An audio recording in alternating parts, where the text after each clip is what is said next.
Brought to you by Agilus Diagnostics.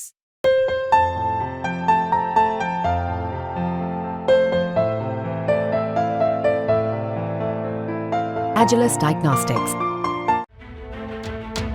पूर्व cabinet मंत्री और पूर्वांचल के बड़ के बाहुबली ब्राह्मण नेता रहे हरिशंकर तिवारी के चबूतरे पर बुलडोजर क्या चला, सियासत गर्मा गई है। सपा अब इसे लेकर ताबड़तोड़ हमले कर रही है। अखिलेश यादव ने इस बुलडोजर एक्शन पर हमला कर एक बड़ा दांव भी चल दिया है, जिसपे अगर बीजेपी फंसी तो फिर मानो कहीं की नहीं बचेगी। अखिलेश यादव का वो चरखा दांव क्या है, हम आपको बताएं। उसके पहले सपा सुप्रीमो का ये पोस्ट देखिए। अखिलेश यादव ने इस सोशल मीडिया प्लेटफॉर्म एक्स पर लिखा, अब तक भाजपा का बुलडोजर दुकान मकान पर चलता था, अब दिवंगतों के मान सम्मान पर भी चलने लगा है। चिल्लू पार्क के 7 बार विधायक रहे यूपी के पूर्व कैबिनेट मंत्री स्वर्गीय श्री हरिशंकर तिवारी जी की जयंती पर उनकी प्रतिमा के प्रस्तावित स्थापना स्थल को भाजपा सरकार द्वारा तुड़वा देना बेहद आपत्तिजनक कृत्य है।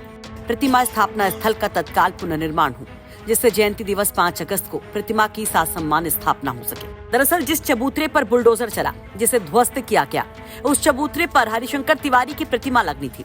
गोरखपुर में हरिशंकर तिवारी के हाथे और गोरखनाथ मठ की खींचतान के कई किस्से लोगों की जुबान पर रहते हैं। दोनों के बीच ब्राह्मण बनाम ठाकुर की राजनीति शुरू से चलती रही। इस राजनीतिक खींचतान का विवाद दशकों से चला आ रहा है। ऐसे में कहा जा रहा है कि अखिलेश यादव ने योगी के बुलडोजर के बहाने ब्राह्मण पॉलिटिक्स की एक और कील अपने किले में ठोकने की कोशिश की।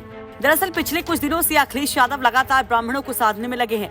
फिर चाहे नेता प्रतिपक्ष के तौर पर पूर्वांचल के बड़े ब्राह्मण चेहरे माता प्रसाद पांडे को नेता प्रतिपक्ष बनाना हो, या फिर लखनऊ के ऋतिक पांडे हत्याकांड पर अपना बड़ा प्रतिनिधि मंडल भेज इस मामले को उठाना हो। लगातार अखिलेश यादव ओबीसी मुस्लिमों के साथ ब्राह्मणों को जोड़ने में जुटे हुए हैं। ऐसे में एक और हरिशंकर तिवारी का मामला सोशल मीडिया में उठाया जा रहा है, तो दूसरी ओर विधानसभा में भी।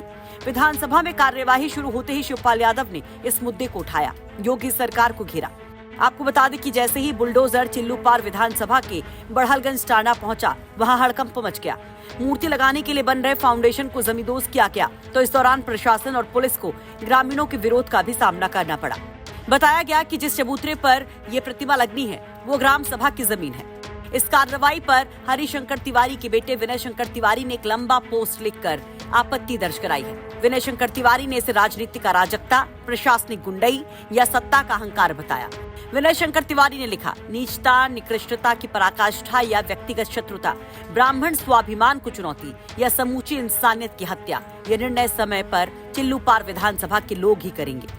वैसे इस खबर पर आप क्या कहेंगे? क्या वाकई में ब्राह्मण बनाम ठाकुर की एक जो नई लड़ाई छेड़ने की कोशिश अखिलेश यादव कर रहे हैं, क्या वो उसमें कामयाब हो पाएंगे? और अगर अखिलेश इसमें कामयाब होते हैं तो बीजेपी का क्या होगा?